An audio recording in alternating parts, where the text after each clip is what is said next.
Putin को संभालना Donald Trump के लिए मुश्किल हो गया है। जब से पुतिन ने यूक्रेन पर 273 ड्रोन से हमला किया है, अमेरिका को यह एहसास हो गया है कि पुतिन सीज फायर नहीं बल्कि डबल फायर करने के मूड में है। ट्रंप ने अब पुतिन से फोन पर बात करने के लिए समय मांगा है। नमस्कार, न्यूज 18 JKLH के डिजिटल प्लेटफॉर्म पर आपका स्वागत है। मैं हूं प्रिया सिंह। जब पूरी दुनिया भारत और पाकिस्तान के बीच लड़ाई और इस दौरान रावलपिंडी से लेकर लाहौर और भोलारी से बहावलपुर में हुई तबाही की तस्वीरें देख रही थी, तब दुनिया के एक और कोने में कोहराम ने पूरे यूरोप को झकझोर कर रख दिया, जहां यूक्रेन का दावा है कि पुतिन ने एक बार में 273 ड्रोन से हमला किया है। दावा तो यह भी है कि 88 ड्रोन मार गिराए गए, जबकि 128 को इलेक्ट्रॉनिक जैमिंग के जरिए नाकाम कर दिया गया।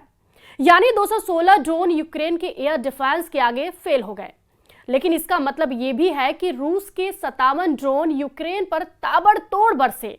57 ड्रोन ने यूक्रेन का क्या हाल किया, ये तस्वीर इसकी गवाह है, सबूत है। एक एक तस्वीर देखिए, यूक्रेन के अंदर रूस के ड्रोन का खौफ समझिए। यूक्रेन में इस नीली बस की हालत बता रही है कि पुतिन ने रहम दिखाने से इनकार कर दिया है। यूक्रेन का दावा है कि रूस ने ड्रोन से इस बस के परखच्चे उड़ा दिए। इस हमले में 9 लोगों की मौत हुई है, 4 की हालत बहुत ही ज्यादा गंभीर है। यह हमला यूक्रेन के उस समय में हुआ जब रूस के बॉर्डर के बहुत करीब है और इस वक्त पुतिन की फौज के खिलाफ बड़ा मोर्चा भी बना हुआ है। इस बस को देखकर जेलेंस्की की हालत भी रोने वाली है। इस हमले ने उनको बुरी तरह से हिलाकर यानी झकझोर कर रख दिया है। जेलेंस्की ने कहा कि रूस पर और प्रतिबंध लगने चाहिए क्योंकि पुतिन आम लोगों की जान ले रहे हैं। वही यूक्रेन पर 273 ड्रोन से हमला उस वक्त हुआ जब डोनाल्ड ट्रंप तुर्की से गुड न्यूज सुनने का इंतजार कर रहे थे। 16 मई 2025 शुक्रवार को तुर्की में रूस और यूक्रेन के बीच शुक्रवार को बातचीत हुई। बातचीत 2 घंटे तक चली। दोनों पक्ष 1000 युद्ध बंदियों की अदला बदली पर राजी भी हो गए, लेकिन फिर 17 मई 2025 यानी शनिवार को यूक्रेन पर हुआ ऐसा ड्रोन हमला जो अब तक यूक्रेन पर हुआ सबसे बड़ा ड्रोन अटैक बताया जा रहा है। यूक्रेन पर 273 ड्रोन दागे गए। इस हमले के बाद पुतिन का बहुत ही खतरनाक बयान सामने आया, जिसे देखकर यूक्रेन से लेकर नाटो और ट्रंप की पूरी सरकार हिल जाएगी। पुतिन ने कहा कि युद्ध का नतीजा वही होगा जो उन्होंने फैसला किया है। पुतिन ने कहा कि युद्ध लड़ने के लिए उनके पास कोई कमी नहीं है। पुतिन ने यह भी कहा कि इस युद्ध में वो हर चीज मिटा दी जाएगी जिसकी वजह से युद्ध करना पड़ा। पुतिन ने यह भी कहा कि इस युद्ध के बाद रूस की सुरक्षा सुनिश्चित हो जाएगी। वही पुतिन के इंटरव्यू के दौरान उन्होंने करीब से देखिए, पुतिन का इंटरव्यू आप करीब से देखिए। पुतिन के गुस्से, पुतिन के तेवर और पुतिन के इरादे का अंदाजा आसानी से लगाया जा सकता है। अब सवाल है कि तुर्की में जिस बातचीत की उम्मीद थी वो एर्दोआन की जमीन पर बनते बनते बिगड़ कैसे गई? क्या तुर्की यूक्रेन और रूस के युद्ध में गेम चेंजर से ज्यादा ग्रेम बेकर तो नहीं बन गया है? ऐसा क्या हुआ कि पुतिन ने चंद घंटों बाद 273 ड्रोन से यूक्रेन पर हमला कर दिया? बता दें कि रूस ने 17 मई को जब यूक्रेन पर हमला किया, उसके बाद ये तबाही हुई। कीव और डोनेस्क के इलाके में हुए इन हमलों के बाद अंदाजा लगाया जा सकता है कि पुतिन कितने ज्यादा गुस्से में है। इससे पहले फरवरी 2025 में रूस ने 267 ड्रोन से बहुत बड़ा हमला किया था और अब मई 2025 के महीने में रिकॉर्ड भी तोड़ दिया है। रूस और यूक्रेन के बीच तुर्की के इस्तांबुल में शुक्रवार को जब बातचीत हुई तब वो मीटिंग 2 घंटे तक चली। फिर आखिर चंद घंटों में ऐसा क्या हुआ कि पुतिन ने फैसला कर लिया कि वो बैक फुट पर नहीं, फ्रंट फुट पर युद्ध करेंगे। इसके अलावा जब यूक्रेन ने मीटिंग के बाद बताया कि रूस की सभी मांग मंजूर नहीं की जा सकती, यूक्रेन ने कहा कि रूस के साथ बातचीत का लंबा तजुर्बा है। यानी यूक्रेन बताना चाहता है कि पुतिन के साथ डील का मतलब है कड़वा अनुभव।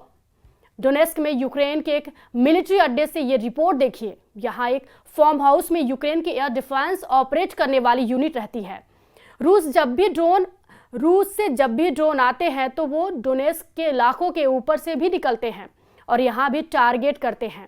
यहाँ यूक्रेन के सैनिकों को उम्मीद नहीं कि रूस से बातचीत में कुछ भी निकलेगा। मुमकिन है कि पुतिन तुर्की में जेलेंस्की की टीम से हुई बातचीत को लेकर ज्यादा उम्मीद नहीं रखते हैं। पुतिन को पता चल गया है कि जेलेंस्की की तरफ से कुछ ऐसा कदम उठाया जाने वाला है जो इस युद्ध को खत्म करने की बजाय बढ़ा देगा।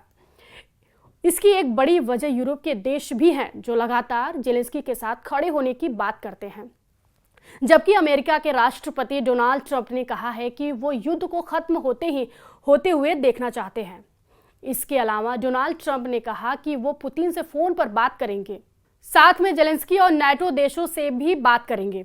क्या ये ट्रंप की आखिरी कोशिश होगी? क्योंकि अब तक वो यूक्रेन और रूस के बीच सीज फायर में पूरी तरह फेल साबित हुए हैं। ट्रंप का दावा है कि यूक्रेन में इस बहुत भयंकर तबाही वाले युद्ध को खत्म कर देंगे, लेकिन अब इस आग ने साबित कर दिया है कि पुतिन ऐसे लीडर नहीं जो ट्रंप के काबू में आ जाए। पुतिन इतने कमजोर नहीं कि वो ऐसी डील पर राजी हो जाए जिसका फायदा उनके दुश्मन यूक्रेन को होगा। इसलिए 273 ड्रोन वाले अटैक में एक एक ड्रोन जब यूक्रेन की तरफ उड़ा तो वो पुतिन के इरादों वाला मैसेज लेकर यूक्रेन पर कहर बनकर टूटा। रूस के हमलों की वजह से राजधानी कीव में रात भर सायरन बजते रहे। लोग शेल्टर में जाने को मजबूर हो गए क्योंकि पुतिन के ड्रोन बहुत भयंकर तबाही मचा रहे हैं। पुतिन के गुस्से की वजह नाटो भी है। ब्रिटेन, जर्मनी, इटली, पोलैंड और फ्रांस, ये सभी देश जेलेंस्की के पीछे दीवार की तरह खड़ा होने का दावा कर रहे हैं। यूक्रेन पर हमले का मतलब इन सभी देशों को भी बताना है कि रूस से भिड़ोगे तो बुरा हश्र होगा। वही इटली की प्रधानमंत्री जॉर्जिया मेलोनी को ही लीजिए। अल्बानिया में हुई यूरोपीय राजनीति समुदाय समिट में मेलोनी ने बता दिया कि उनका फोकस कहाँ है। मेलोनी ने फिर कहा कि यूक्रेन की सुरक्षा की पूरी गारंटी चाहिए, इससे कम वो कुछ भी मंजूर नहीं करेंगी। यानी मेलोनी ने जेलेंस्की के सामने अब कवच बनकर खड़ी हो चुकी हैं। वो सीज फायर की बात कर रही हैं और डबल फायर वाले तेवर भी दिखा रही हैं।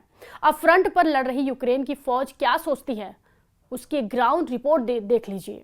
तुर्की में रूस और यूक्रेन की बातचीत को लेकर यूक्रेन की आर्टिलरी यूनिट की बात हैरान कर सकती है। डोनेस्क में तैनात इस यूनिट पर लगातार रूस के हमले हो रहे हैं। ऐसा कोई दिन नहीं जाता जब रूस की तरफ से ताबड़तोड़ हमले नहीं हो। यहाँ छुपने की जगह कम है, अंडरग्राउंड होकर अपनी जान बचानी पड़ती है। यूक्रेन की फौज बहुत बड़े बैरिकेड के सामने खड़ी है। एक तरफ उसे ट्रंप रोक रहे हैं तो दूसरी तरफ यूरोप के देश कह रहे हैं कि जंग लड़ो, हम तुम्हारे साथ हैं। इसलिए जब यूरोप साथ खड़ा है तो यूक्रेन की हिम्मत भी बढ़ जाती है। लेकिन फिर ट्रंप की तरफ से ऐसा बयान आता है कि यूक्रेन की फौज खुद को बहुत ही परास्त महसूस करती है। जेलेंस्की भी जानते हैं कि ट्रंप बार बार उनको मायूस कर रहे हैं। ये वीडियो बता रहा है कि यूक्रेन की युद्ध को लेकर ट्रंप के फेल होने का सिलसिला जारी है। एक महीने पहले पुतिन और जेलेंस्की के बीच क्या हुआ था, अब उसे देखकर आपको आज की लड़ाई का मतलब समझ में आ जाएगा। क्योंकि अब युद्ध रुकने की नहीं बल्कि तेज होने की गारंटी है। 100% यानी 100% है। ये हमले बता रहे हैं कि जेलेंस्की और पुतिन की फोर्स अब नहीं रुकेगी, यानी ये युद्ध नहीं रुकेगा। हमलों से कोई पीछे नहीं हटेगा और दुनिया का ये इलाका 2022 से जिस युद्ध में जल रहा है वो युद्ध और तेज होगा। पुतिन ने एक तरह से जेलेंस्की के उस हमले का बदला लिया है जो अप्रैल महीने में जेलेंस्की ने किया था। तब 15 अप्रैल को कुर्स्क में यूक्रेन के कई ड्रोन घुसे और एक के बाद एक अपने टारगेट से टकराने लगे। बिल्डिंग जली, गाड़ियां जली। कुर्स्क में आम लोगों पर ऐसा हमला देखकर पुतिन लगातार बहुत गुस्से में रहे। तब रूस के रक्षा मंत्रालय ने दावा किया था कि वही जेलेंस्की ने हमले में करीब 150 ड्रोन से हमला किया। इनमें 109 ड्रोन गिरा भी दिए गए, लेकिन कई कुर्स्क को टारगेट बनाने में कामयाब रहे। अब आप एक महीने पहले की तस्वीर देखिए। तब समय का बदला कुर्स्क का लिया गया था। पुतिन के हमले के बाद यूक्रेन ने भी बहुत बड़ा पलटवार किया। एक तरफ सुमय में धमाकों से 35 लोगों की मौत हुई, 117 लोग घायल हुए थे और दूसरी तरफ रूस के कुर्स्क में जलती हुई इस बिल्डिंग ने बताया कि जेलेंस्की कमजोर नहीं हुए हैं। यूक्रेन उसकी गारंटी बार बार दे रहा है। दरअसल अप्रैल में ट्रंप जेलेंस्की पर बहुत गुस्सा हुए थे। तब उन्होंने सुमय में हुए बैलिस्टिक मिसाइल वाले हमले के बाद कहा था कि युद्ध के लिए जेलेंस्की जिम्मेदार है। अब भी ट्रंप बार बार यही बात बताना चाहते हैं कि ट्रंप जेलेंस्की से कह चुके हैं कि जब युद्ध किया है तो पता होना चाहिए कि इसे जीतेंगे कैसे। ट्रंप ने जेलेंस्की से कहा था कि कोई भी अपने से 20 गुना ज्यादा ताकतवर देश नहीं लड़ता है और फिर ये उम्मीद भी नहीं करता कि हम उन्हें मिसाइल सप्लाई करेंगे। दिखाने को यूक्रेन का युद्ध ट्रंप कंट्रोल कर रहे हैं, लेकिन असलियत ये है कि पुतिन की मर्जी के बगैर यूक्रेन का पत्ता भी नहीं हिल रहा। ना ही अमेरिका की यूक्रेन नीति बदल रही है। इसलिए अब सबकी नजर ट्रंप और पुतिन की होने वाली बातचीत पर है। इस वीडियो पर आपकी क्या राय है, हमें कमेंट बॉक्स में जरूर बताएं और फॉलो कीजिए न्यूज़ 18 जम्मू कश्मीर, लद्दाख और हिमाचल।